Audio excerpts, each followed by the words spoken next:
Well, here on the All Sports Breakfast, thanks to the Invercargill Licensing Trust, real pleasure and privilege now, actually. We're going to take you to Girona over in Spain because we've got Southland cyclist Tom Scully who's on the end of the phone, and I'm hoping he's resting and recuperating after completing his first Tour de France. Scud, mate, firstly, congratulations. How satisfying is it to sit down, I guess, these last few days and kind of reflect on what you've achieved over these past 3 weeks?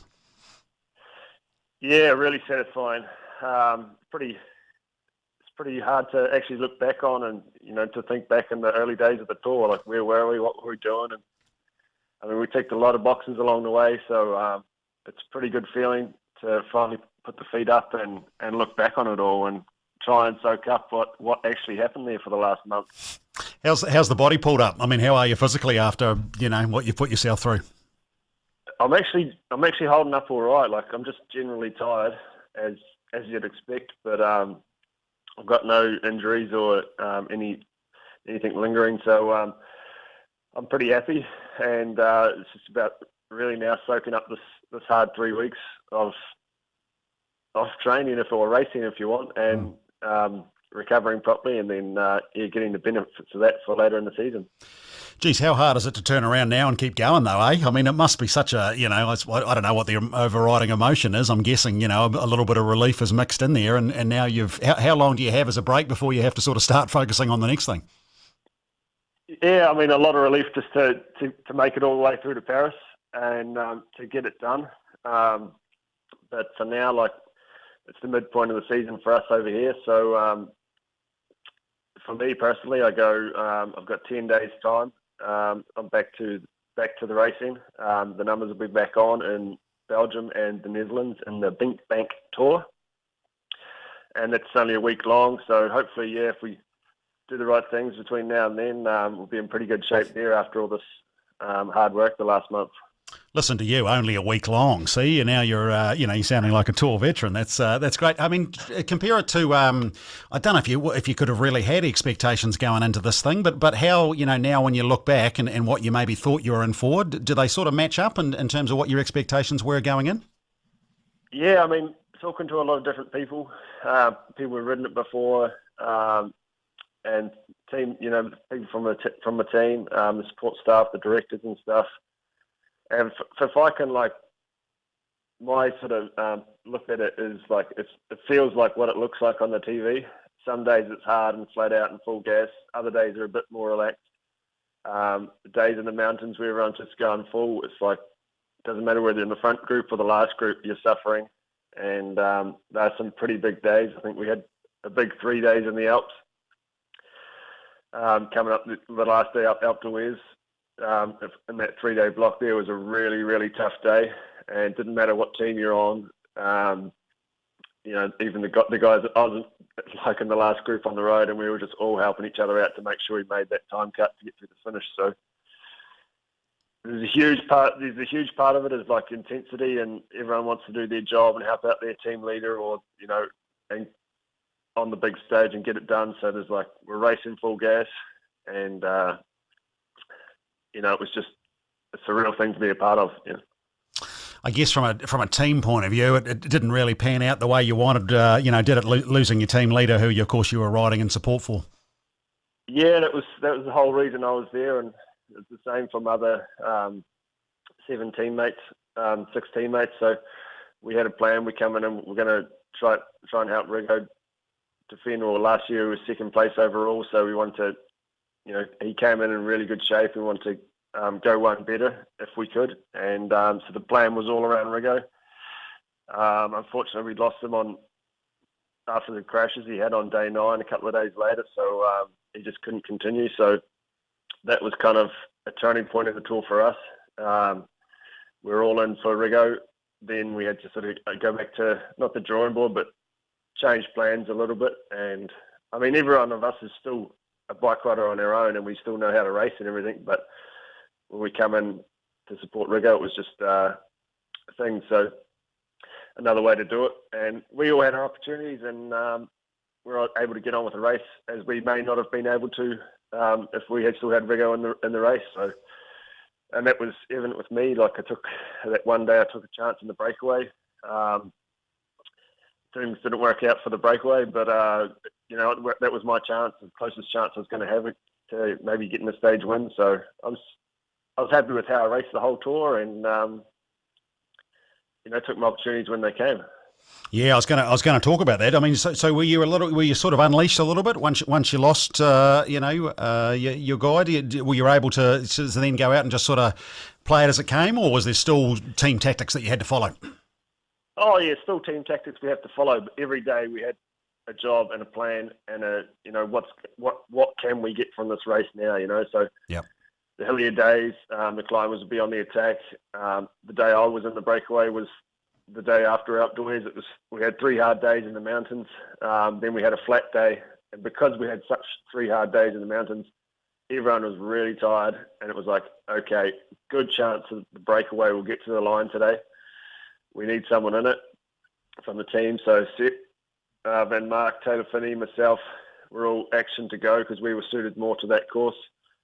It was really tough, challenging mentally, just to be like, have no energy, but then like, okay, tomorrow you have to go up the road in the breakaway. So I think the whole peloton was thinking that, and then you just had to switch on when the flag dropped and go. And I made the breakaway, and then next thing you know, I was out the front in the Tour de France. So possibly we could have had a chance to win a stage there, but the way the wind played out, and the FDJ had a fast sprinter, and they had different plans for us and reeled us back in before we could get to the line.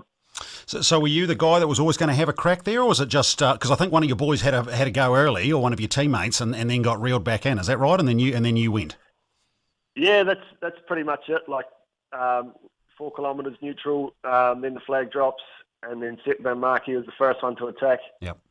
And that was all within a space of about 2 kilometres. It was full gas, and then once that one sort of the bunch lulled a little bit, I just took my chance, fired another shot, and I got away with Thomas de Gent, and he's a strong breakaway rider from Belgium, and so I knew I was in a good move with him, and then we just stayed out the front and dangled a little bit. We had to wait for the first lull in the peloton, and then 2 more guys fired across, and so then we had good four out the front, strong breakaway, but as I say, it was too strong a breakaway for FDJ to give us any time, and they kept the gap really close.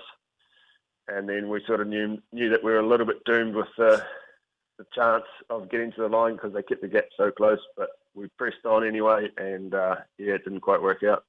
Because it is a little bit about getting the team colours out there too, isn't it? And getting a bit of camera time from a sponsor perspective as well too. I guess that sort of comes into play, doesn't it? Yeah, that's all part of it. And, it is the big stage, and it doesn't matter where you are. Like, everywhere you are for that whole month, there's TV cameras and, photographers pointing lenses at you. And so you just got to be on your game and do the best you can. I know you would have had your head. Did you ever get a chance while you're out there on the break to sort of think about it, and to think what the situation you're in, young whippersnapper from Central Otago, and here you are out, front in a break in the Tour de France? It did cross my mind out there, actually. I was thinking, okay, I'm actually in a breakaway in the Tour de France now. How's this going to work out? Yeah, so, I mean, it's pretty, once you get out there, it all just happens, you're at the front, the peloton gives you a little bit of time, your team car can come up once the gap's big enough, you get the drink bottles in, you get the food in, and you just go through the processes. They're talking to you in the car the whole time with the radio in your ear and telling you what climb's coming, how long it is, what to do here, how this is going to play out, or why we aren't getting out to a 6 or 7 minute gap like we would have liked. So things like that, it's all happening.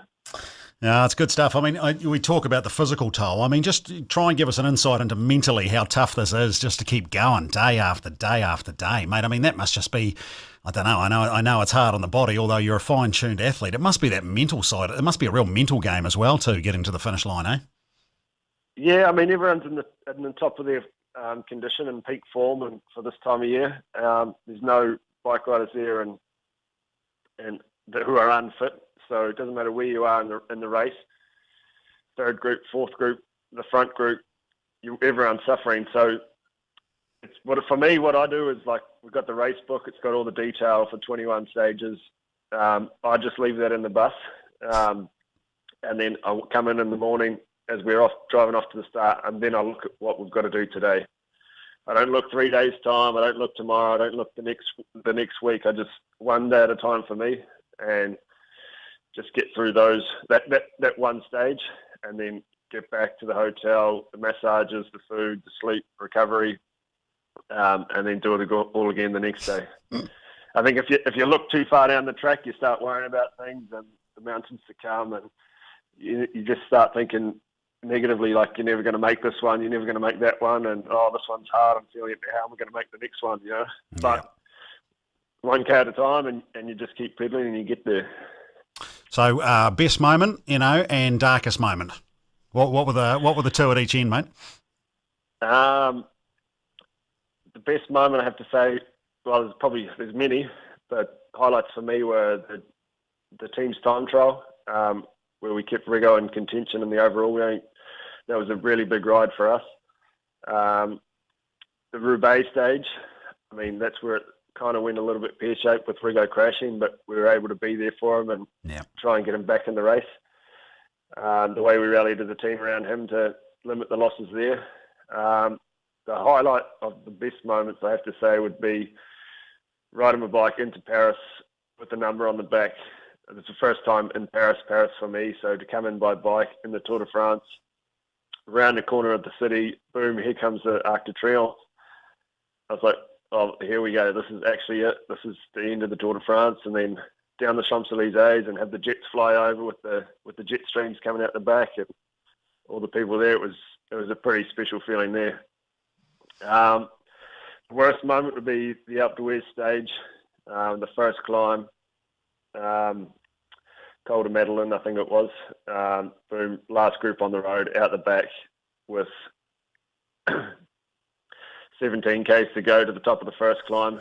Come down that, and the next group we hit the Croix de la Feur, 29.3 k's to the top of this next climb. I started thinking then, how am I actually going to do the stage? We haven't even got to Alpe d'Huez yet. Yeah. And then finally, Alpe d'Huez felt like a walk in the park after those two. But we made it, but it was a long, hard day and a lot of suffering there. So that was probably the darkest moment. Appreciate the insights. Well, your two American mates too, and your team. Gee, Taylor Phinney runs into a tree, breaks his nose, and finishes off. And who was the guy Craddock? Is it Lawson Craddock, or who busted his shoulder up and then basically rode most of the tour actually with a busted shoulder? Yeah, so Lawson's worked really hard to get back to peak fitness this year from a bit of a slump the year before. And to have him on the team was awesome. Stage one, he just a small unfortunate crash in the feed zone, and someone had dropped their feed bag, and he rode over it and hit the drink bottle, and then it's fired him off sideways and crashed, and broken shoulder blade and big cuts around the top of his eye. Not what you want on day one of the Tour de France after you've worked so hard to get back. So he suffered through.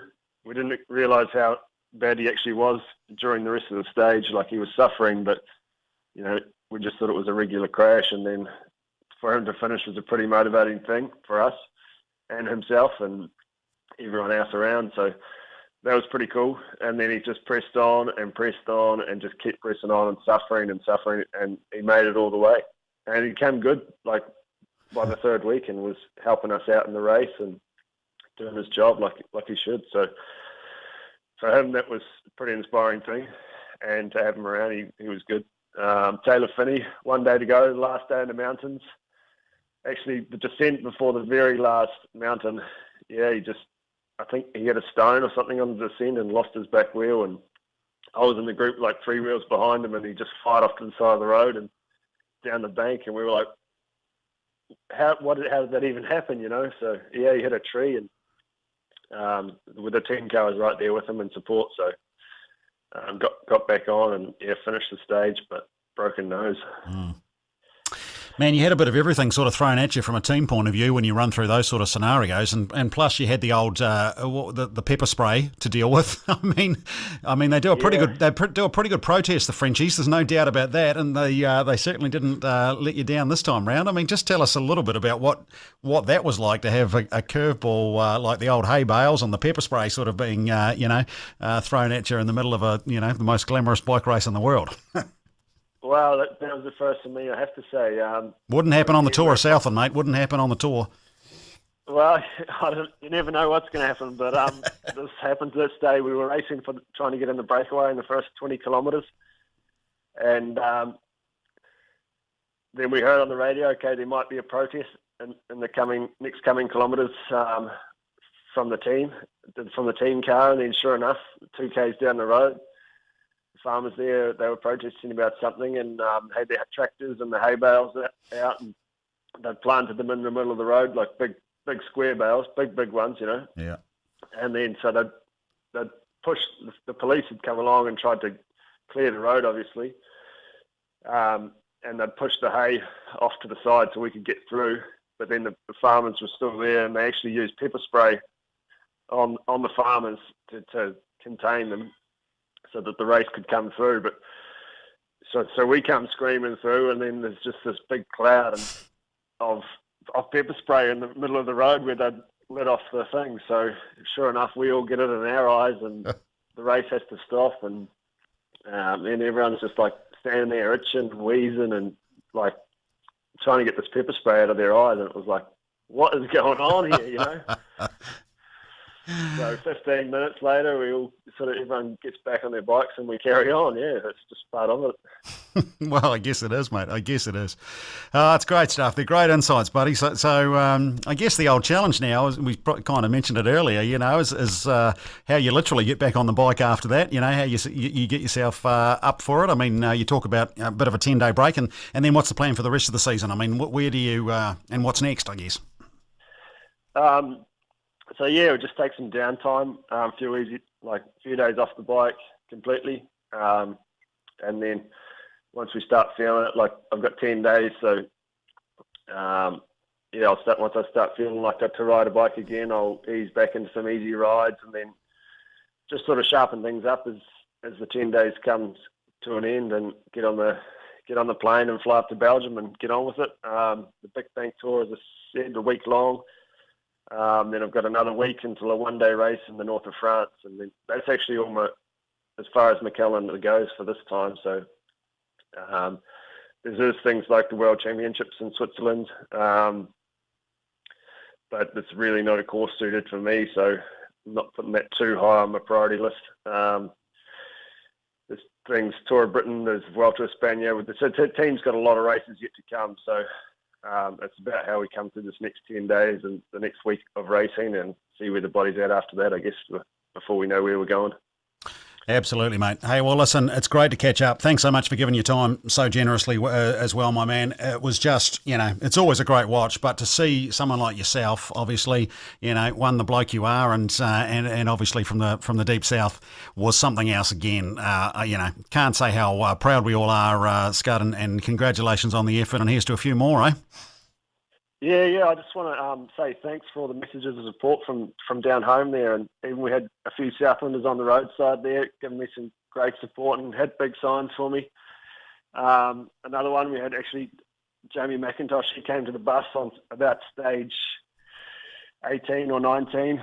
We finished in the town where he's living, in Po, where he's playing professional. So it was awesome to see him. He came in and high fives and talked to me for 10 minutes before the start and was asking me all the questions about it. So it has been awesome support from back home, and yeah, I've really enjoyed that. You've deserved it all, my man. Hey, rest up well, and we'll look forward to following you the rest of the season, mate. Beauty. Cheers, Nick. There you go. Tom Scully joining us out of Girona here, and outstanding insights into what is an incredible achievement at the Tour de France this year. This is the All Sports Breakfast, thanks to the Invercargill Licensing Trust. More coming shortly here on Newstalk ZB.